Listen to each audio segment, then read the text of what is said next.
Welcome to the Soilcraft Regen Agronomy Podcast. At Soilcraft, our mission is to innovate and lead in the field of regenerative agronomy, forging a path that empowers farmers to produce food that nourishes and heals both the planet and its inhabitants. Hey, Denver Black with Trent Graybill at Soilcraft HQ for a bite-sized podcast.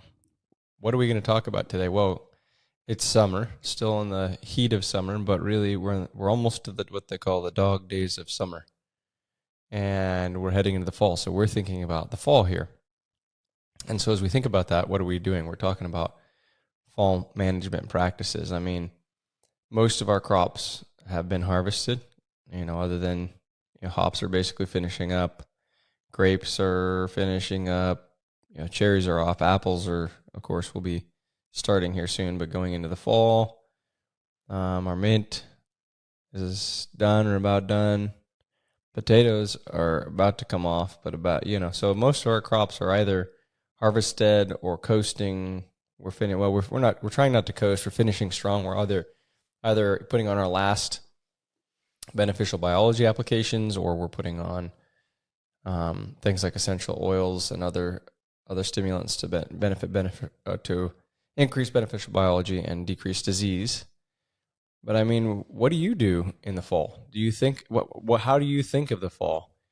Here at Soilcraft, we often think of the fall, at least here in the northern latitude in the Pacific Northwest, as in many ways the start of the season.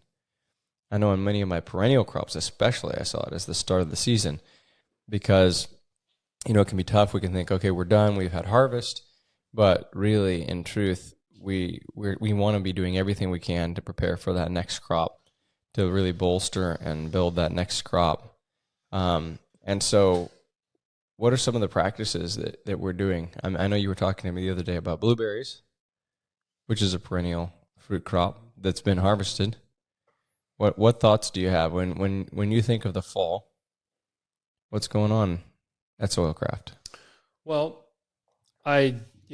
so when it comes to fall, why would we put inputs after harvest? We just put all of our inputs on in the spring. Yeah, why would we spend more money? In the late summer, we harvested our crop, or we're harvesting, and then obviously into the fall, we're done, right? It's just time to rest and relax and hope we made enough to pay our bills to do it again next year.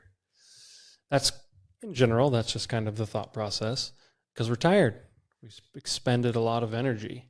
And so what we have found in looking at plant physiology and looking at soil biology and looking at plant nutrition and looking at pathogens, looking at disease load, we realize there is a huge opportunity in the fall to impact next year. And the way that I think about that is, I'm just thinking from a human standpoint. If I am a performance athlete and I'm training for something and I finish my race, there's a period of rest, obviously. Recovery.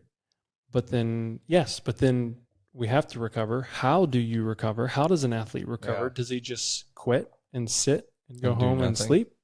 No, absolutely not. He is trying to give his body everything he can, the ability to regenerate, to recover.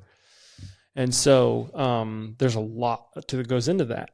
It's not just go to bed for the winter and wake up in the spring and bam, it regenerated itself. It's good to go.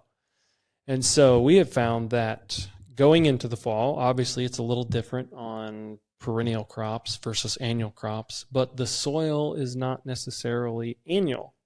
The soil is perennial. The organisms, the things that are in that soil thriving and living, that are responsible for releasing the nutrients for our crops, responsible for being either beneficial or antagonistic to certain diseases or processes in the soil.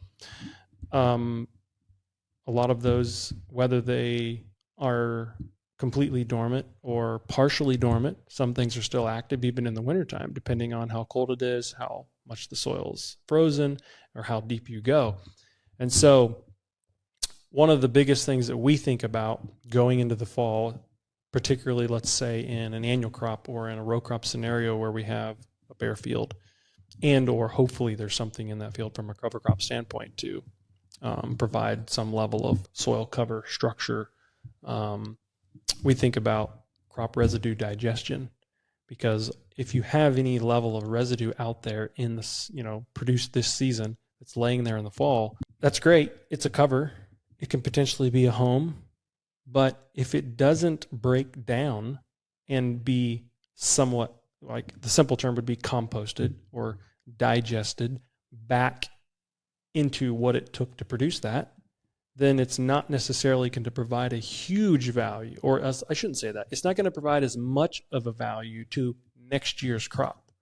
And so if we can do things and augment the system, add specific inputs or specific practice in the fall to increase the breakdown of that plant material, that means whatever minerals it took to produce that plant material now is going to be digested by soil organisms, fungi and bacteria and protozoa and everything else. And now those minerals are either going to be in those little dead bodies, microbial necromass as they call it, and they're going to be available for next spring when that crop wakes up and there's living active roots out there, or you plant a crop into that soil. Now you're going to have access to those. Whereas if you have all this residue on the surface, that's great. That'll help with soil cover, with erosion, with soil temperature, with water evaporation, etc. But it's not necessarily providing any nutrient value to the crop that's living in that soil. So that's one of the things I think about going into the fall. Why would we put input into our soil into the fall or spend more money? That's why. Because you can spend a certain dollar amount in an application of different types of microbial inoculants and carbon-based stimulants and things to enhance and increase that soil digestion of crop residue. And the ROI on that next year can be quite surprising. Because it might not necessarily specifically be in specific nutrient value, as I just stated, but depending on the crop, the value can potentially come from the health of that soil, because now you have degraded potentially the plant residue that's out there. And a lot of times the organisms that specifically do a lot of that degrading are different types of fungi as well as different types of bacteria. In a living crop, they're not always the best. They can actually, we could consider them disease organisms. For example, fusarium. Fusarium's like, no, it's bad. We kill fusarium. We don't want that in our crop because it makes our plants sick. That's true if it's in your living crop, which is an indicator your living crop's not as healthy as you think it is. If it's infected that plant, that means that plant's immune system is compromised. But in its place, fusarium is a primary degrader. That's what it does. It in its place, it's a good thing. It's degrading dead tissue. It's breaking things down back into the minerals that it took to produce it. So from that perspective, if we spend money in the fall and digest, so to speak, crop residue, what does that mean? That means when we plant a brand new little baby seed into that soil system, the organisms that are there to break down dead plant tissue are not as active. So there's less of a chance they're going to infect the next crop. Whereas if you have a bunch of undigested plant matter on that soil, or potentially worked into that soil when you planted the next year's crop, and then you have this little tiny baby there trying to grow this little plant that germinated and is growing, and then it warms up and you have water because it's spring, all of a sudden the crop residue that didn't break down at all the fall before, or potentially even during the winter, now begins to break down, and you have this load of organisms breaking down dead tissue with a little baby. I mean, a way to think about it is you put a newborn baby in a casket with a dead, decaying body, which sounds terrible, but that would not be healthy. Gross. That would be gross. That's terrible. But in essence, that can potentially be happening at a microscopic level in our soils and in our fields. So in my opinion, depending on the crop and the disease pressure, stimulating soil biology in the fall is a really good tool that people are not utilizing and not taking advantage of. Number one, to increase nutrient value for the next year's crop, because that's free. It's out there. All you need to do is break it down or help it break down. And then two, potentially you can reduce the disease load. Those are the two main things that I think about that are extremely important with fall soil applications of inoculants, carbon sources, food sources to help that system along. And in certain systems, it may not be as necessary, but in most of our conventional agricultural systems and soils, we don't have super robust active soil biology.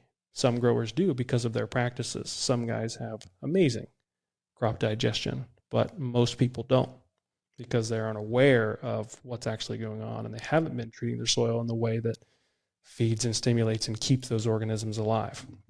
And then again, you have to think about, depending on your environment. We're out here in the Pacific Northwest where it's can be very dry. So we have much less potential digestion just because we don't have the moisture that they do, say, in the Midwest. So we get less breakdown of crop residue. So the more we can enhance that in the fall when we do have moisture, the more ahead we're going to be next year.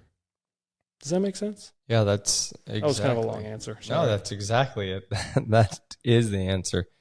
And that's, I think you hit it right on the head. We want to be thinking in advance. Again, we want to see this in a lot of ways as the start of our season, and it is. And your analogy of a performance athlete is a great one. And I think that's what we're seeing with a lot of crops, perennial crops, whether it be cherries, tree fruit or whatever, or even the blueberries we're discussing. Like, okay, they've run the race, they've performed, and now they need to recover. And we know that. We've seen that. I mean, these perennial crops need to bolster themselves. And I didn't even get into the perennial crops. I started thinking about bare soil. Yeah. But perennial crops is huge. It's even more important because everything we're doing from the harvest point, for example, in a tree crop or blueberries, it doesn't matter. Like everything that's happening right kind of pre-harvest, so to speak, a lot of times is bud initiation, bud formation, June, July, and then you're harvesting that crop, and then you have until October that you have water, typically in an irrigated scenario, and then it's cold and the leaves fall off and you're into wintertime again. And so everything you can do, that plant is thinking about next year. It's already got its little buds. It's already got the bud sites. It's already forming the little embryos and seeds and all the little flowers in bloom now for next year. And if we're not paying attention to that, which a lot of times we aren't just because we hadn't really been aware of it, but the more we learn, the more science that comes out, the more we realize, the more aware we become of how these things actually function, then we can think, oh, wow, there is a huge impact I can have. And I've personally seen it over and over and over. The way you treat a perennial crop this year, and especially during harvest or specifically after harvest, going into the wintertime, can have a astronomical effect on the plant vigor, the health of the buds, the health of the blooms, the amount of fruit that wants to set next year, the quality. A lot of the calcium you get happens from now until dormancy, coming up into the plant, into the roots as that tree is going dormant. The tree knows it's going to wintertime. Well, don't you think? Dumb. I mean, we just recorded a podcast earlier with Dr. Tom Dykstra talking about some interesting strategies in mite prevention using higher levels of irrigation, large shots of irrigation, a big flush, and then lay off the irrigation, let it dry out again, and that helps in mite prevention. But one of the reasons is because it helps the xylem to bring calcium up into the plant, and it enhances root growth. It enhances root growth, but I've seen a lot of producers often after harvest to just kind of turn the water off, maybe not entirely, but really not give irrigation. Even that, just keep them alive, just keep them green. We don't want to give them too much, and I think we might be missing it there. They need a chance to recuperate, and so considering larger water cycles with certain applications in order to bring that calcium in and have that good hardwood growth, have shorter internodes and better hardwood. Well, as that tree is going into the fall, it knows it's going into the wintertime. It's going into a dormant season. So what does it do? Just like an animal, just like a bear, it's like, I need to bring in carbohydrates, because it's storing the carbohydrates and those energy, as well as all those minerals, in its tissue. Because, I mean, simple experiment you can do on a tree, for example, an apple or a cherry. It's easier with an apple. Not necessarily easier, but it's fun. It seems like apples have more carbon stored in their tissue, and you can take a pruning in early spring that hasn't budded out yet, and you can bring it in the office, stick it in a jar of water, and that stick that is not connected to the tree anymore, it's not connected to the roots, in a warm environment with some water just to keep that thing hydrated, because it'll osmotically absorb that as it warms up, that tissue warms up. The buds will swell, the buds will open, the flowers will come out, and I have seen on a stick that's 1/2 inch or 3/4 in diameter, I've seen 2 inches of shoot growth of leaves come out of that tissue before the energy ran out, and it didn't have any more because it wasn't connected to the tree, it wasn't connected to the vine. So that just shows how much energy is stored in the tissue itself of that perennial tree. Whether specifically, this is specific a tree, maybe not a bush, but that's amazing. So that means that had that last fall before it went into the wintertime, because there's not a lot of root activity in the wintertime. There's not a lot of things happening. There's not stuff flowing up and down the plant. Right. It's not actively growing. So that means the more you enable that tree to recover, like we discovered earlier, going into the fall, the more energy, the more minerals, the more carbohydrates are going to be stored in that plant tissue. So that plant's going to come out in the spring much healthier, which is a big, big deal. So, I mean, we can briefly discuss some of the things that we're talking about. What we apply. We apply beneficial biology in both microbial teas, brewed teas, or just high quality inoculum.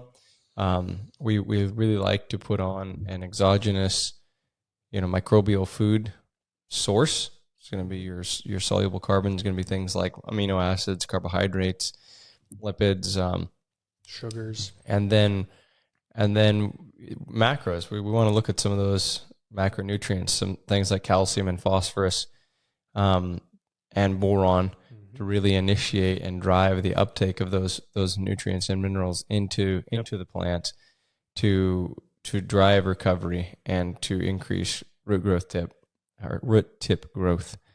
And so, again, as we often discuss, we have our system, our methods, our products that we use for these, but they differ depending on the crop you're growing, and where you're at and how, and your different applications. So, forgive us for being a bit broad or general in that, but here at Swellcraft, we do our best to take our tools and our experience with management and tailor it to your crop, but also just where you're at in your regenerative journey, if you will, if you're new to regenerative agriculture, or you've been here for a long time. And so we just wanted to take an opportunity to record this to get us all thinking about fall, and to not, it's just so easy. Agriculture is such a breakneck situation in the summer. By the time we hit the end, we're like, oh, can we just coast to the finish? But, we really want to finish well, and we do. I really think you're right. We want to lay the foundation for next year, this year. And if we put just a little more effort in now, pay a little more attention, and invest now, we'll reap those benefits and dividends in the growing season when things are hectic, when it's hard to keep up.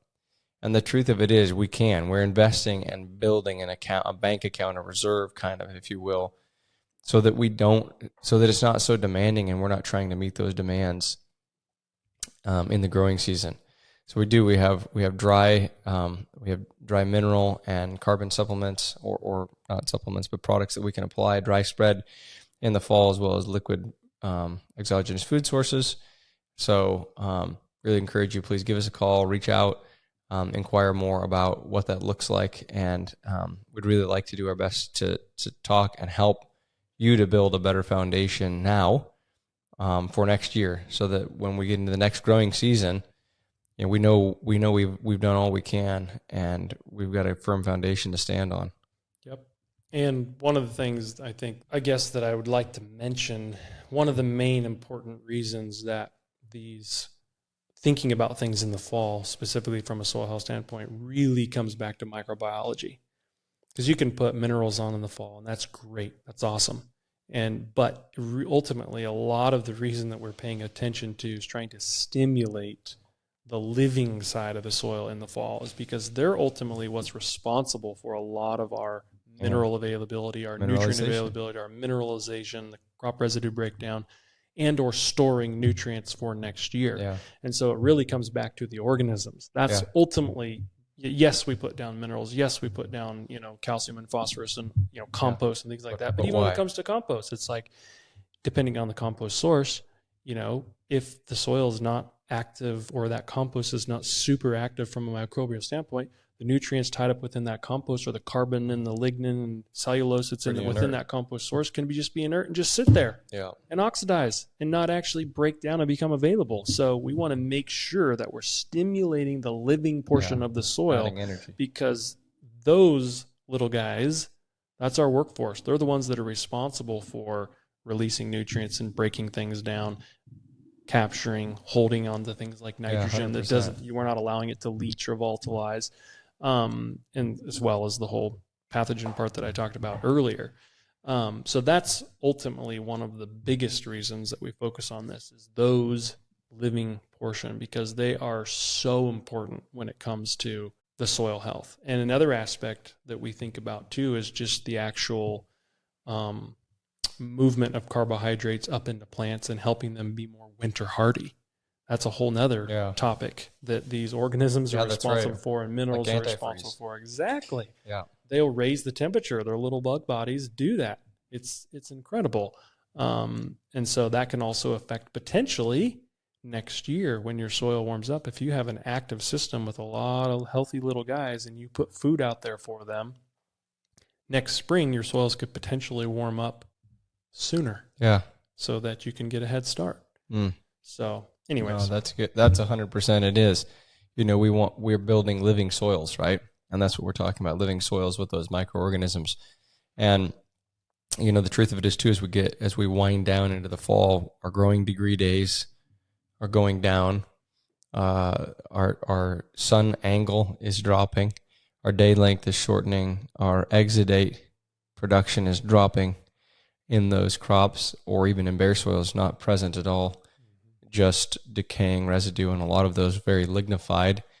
And so, we just learned last week, and hopefully we'll do a podcast with Alan Philo, just talking to him. It was fascinating learning some of the things he'd done. And he wrote a paper with Dr. Who else was that? I just got it pulled up one sec. Wrote a paper called Soil Energetics, a Unifying Framework to Quantify Soil Functionality, with Dr. Jerry Hatfield and Kenneth Wacha, if I'm saying that right. But he was saying that the mean residence time for sugar in the soil is 5 minutes, which was incredible to think. I mean, that's how quick. So if a plant's even kicking out exudates, it doesn't stick around for long. It gets used up quickly. And so... What uses it up? Yeah, those microorganisms gobble. The biology. They're hungry. And so it might seem to some like, am I really making a difference if I'm putting on however many gallons of this or that? Is it really actually going to make a difference? And, you can do the math, and the math is, I've done the math, it's significant, small but significant, even compared to exudate. But the truth of it is we see differences. We see progress using it regularly.